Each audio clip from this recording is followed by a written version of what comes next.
ಕಲಬುರಗಿಯಲ್ಲಿ ಭಾರತೀಯ ಜನತಾ ಪಾರ್ಟಿ ವತಿಯಿಂದ ಕೇಂದ್ರ ಸರ್ಕಾರ ಸಮರ್ಪಕವಾಗಿ ನೀಡಿರುವ ರಸಗೊಬ್ಬರವನ್ನ ಸರಿಯಾಗಿ ರೈತರಿಗೆ ಹಂಚಿಕೆ ಮಾಡದ ರಾಜ್ಯ ಸರ್ಕಾರದ ವಿರುದ್ಧ ರೈತ ಮೋರ್ಚಾದ ವತಿಯಿಂದ ಬೃಹತ್ ಮೆರವಣಿಗೆ ಮೂಲಕ ಎಸ್ವಿಪಿ ವೃತ್ತದಿಂದ ಜಿಲ್ಲಾ ಅಧಿಕಾರಿಗಳ ಕಚೇರಿವರೆಗೂ ಬೃಹತ್ ಪ್ರತಿಭಟನೆ ಮಾಡಲಾಯಿತು.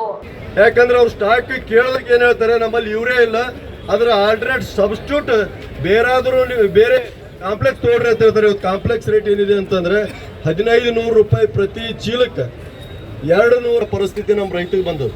ಅದಕ್ಕೆ ನಾವು ಎಲ್ಲರೂ ಇವತ್ತು ಏನಾಗಬೇಕಾಗಿದೆ ಅಂತಂದ್ರೆ ಉಗ್ರ ಹೋರಾಟ ಮಾಡಬೇಕಾಗಿದೆ. ರೈತಗೆ ನಾವು ಅವನಿಗೆ ಏನು ಸಿಗಬೇಕು, ಅವನಿಗೆ ನ್ಯಾಯ ದೊರಕಿಸ್ಕೊಡ್ಬೇಕಾಗಿದೆ. ಇದಕ್ಕೆ ನಮ್ಮ ರಾಜ್ಯಾಧ್ಯಕ್ಷರು ಇವತ್ತು ತಾವಾಗೆ ಖುದ್ದು ಇಲ್ಲಿ ಬಂದು ಗುಲ್ಬರ್ಗಕ್ಕೆ ಬಂದು ಇವತ್ತು ಹೋರಾಟ, ಇವತ್ತು ಅವರು ನಮ್ಮ ಜೊತೆ ಸಾಂಕೇತಿಕ ಹೋರಾಟ ಇವತ್ತು ಚಾಲೂ ಆಗಿದೆ. ಪ್ರಾರಂಭದ ಅಂತ್ಯ ಇಲ್ಲ. ಎಲ್ಲಿವರೆಗೆ ನಮ್ಮ ರೈತಿಗೆ ನ್ಯಾಯ ದೊರಕುತ್ತದೆ ಅವತ್ತಿನ ದಿವಸ ನಾವು ಹೋರಾಟ ನಿಲ್ಲಿಸ್ತೀವಿ. ನಮ್ಮ ರೈತಿಗೆ ನಾವೇನ್ ನ್ಯಾಯ ಕೊಡ್ಬೇಕಂತ ಹೇಳಿ ಪ್ರತಿಜ್ಞೆ ಮಾಡಿದೀವಿ, ಅದು ಮಾಡೇ ಮಾಡ್ತೀವಿ ಅಂತ ಹೇಳಿ ಈ ಸಂದರ್ಭದಾಗ ಹೇಳಿ ಅನೇಕ ವಿಚಾರಗಳನ್ನು ಈಗಾಗಲೇ ಮಾತನಾಡಿದ್ದಾರೆ. ನಾನು ಎಲ್ಲಾ ವಿಚಾರವನ್ನು ಇಲ್ಲಿ ಮಾತನಾಡ್ಲಿಕ್ಕೆ ಹೋಗಲ್ಲ. ಸಿದ್ದರಾಮಯ್ಯ ಸರ್ಕಾರ ಯಾವತ್ತು ಬಂದಿದೆ ಅವತ್ತಿನಿಂದ ರೈತರಿಗೆ ಸಂಕಷ್ಟ ಪ್ರಾರಂಭ ಆಗಿದೆ. ಗಮನದಾಗಿರ್ಲಿ, ರೈತರಿಗೆ ಏನು ಯೋಜನೆಗಳನ್ನು ನಾವು ಕೊಟ್ಟಿದ್ವಿ ಹಿಂದೆ ನಮ್ಮ ಸರ್ಕಾರ ಇದ್ದಾಗ, ಆ ಎಲ್ಲ ಯೋಜನೆಗಳನ್ನ ನಿಲ್ಲಿಸಿರೋದೇ ಸಿದ್ದರಾಮಯ್ಯನ ದೊಡ್ಡ ರೈತನಿಗೆ ಕೊಟ್ಟಿರ್ತಕ್ಕಂಥ ಕೊಡುಗೆ ಆಗಿರ್ತಕ್ಕಂಥದ್ದು. ಮೊದಲನೇದಾಗಿ ಯಡಿಯೂರಪ್ಪನವರು ಏನು ಪ್ರಧಾನಮಂತ್ರಿ ಕಿಸಾನ್ ಸನ್ಮಾನ್ ಯೋಜನೆಯಲ್ಲಿ 6,000 ರೂಪಾಯಿ ನಮ್ಮ ಮೋದಿಜಿಯವರನ್ನು ಕೊಡ್ತಾರೆ, ಅದಕ್ಕೆ 4,000 ರೂಪಾಯಿ ಸೇರಿಸಿ 10,000 ರೂಪಾಯಿ ರೈತನಿಗೆ ಕೊಡ್ತಿದ್ವಿ ನಾವು. ಡೀಸೆಲ್ ಸಬ್ಸಿಡಿ ಅಂತೇಳಿ ಮತ್ತೆ 1,250 ರೂಪಾಯಿ ಕೊಡ್ತಿದ್ವಿ. ಸಿರಿಧಾನ್ಯಗಳನ್ನು ಬೆಳೀತಕ್ಕಂಥವ್ರಿಗೆ 1 ಹೆಕ್ಟೇರ್ಗೆ 10,000 ರೂಪಾಯಿ ಉಚಿತವಾಗಿ ಕೊಡ್ತಿದ್ವಿ. ಯಾವುದೇ ಕೃಷಿ ತೋಟಗಾರಿ ಇಲಾಖೆಗೆ ಹೋದ್ರೆ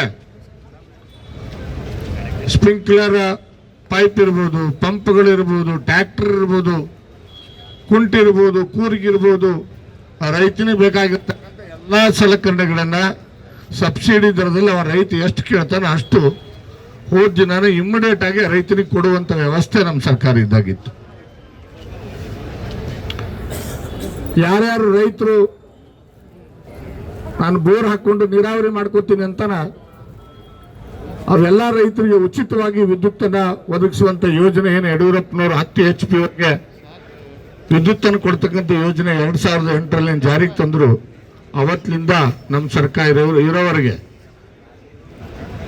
ಕರೆಂಟ್ ಕನೆಕ್ಷನ್ ಕೊಡೋದಕ್ಕೆ TCಗೆ, ವೈರ್ಗೆ, ಕಂಬಕ್ಕೆ ಅಂತ ಹೇಳಿ ಕೇವಲ 20-25 ಸಾವಿರ ರೂಪಾಯಿ ಕಟ್ಟಿದ್ರೆ ಸಾಕು, 3 ರಿಂದ 5 ಲಕ್ಷ ರೂಪಾಯಿದಲ್ಲಿ ನಮ್ಮ ರೈತನಿಗೆ ಎಲ್ಲ ರೀತಿಯಾದಂಥ ಏನು ಬೋರ್ವೆಲ್ಗಳನ್ನು ಹಾಕೊಡ್ತಕ್ಕಂಥ ಕೆಲಸ ನಮ್ಮ ಸರ್ಕಾರ ಮಾಡ್ತಾ ಇತ್ತು. ಬರಗಾಲ ಬಿದ್ದಾಗ, ಮಳೆ ಬಂದು ಬೆಳೆ ಹಾಳಾದಾಗ ಯಡಿಯೂರಪ್ಪನವರು ಒಂಟಿಯಾಗಿ ಇಡೀ ರಾಜ್ಯ ಸುತ್ತಿದ್ರು. ಅಲ್ಲೇ ನಿಂತಲ್ಲೇ ಪರಿಹಾರ ಕೊಟ್ಟರು. ಒಣ ಬೇಸಾಯಕ್ಕೆ 13,500 ರೂಪಾಯಿ ಪ್ರತಿ ಹೆಕ್ಟೇರ್ಗೆ ನಾವು ಪರಿಹಾರ ಕೊಟ್ಟಿದ್ವಿ. ಜೊತೆಗೆ ರಾಜ್ಯ ಸರ್ಕಾರದ 11,500 ರೂಪಾಯಿ ಸೇರಿಸಿ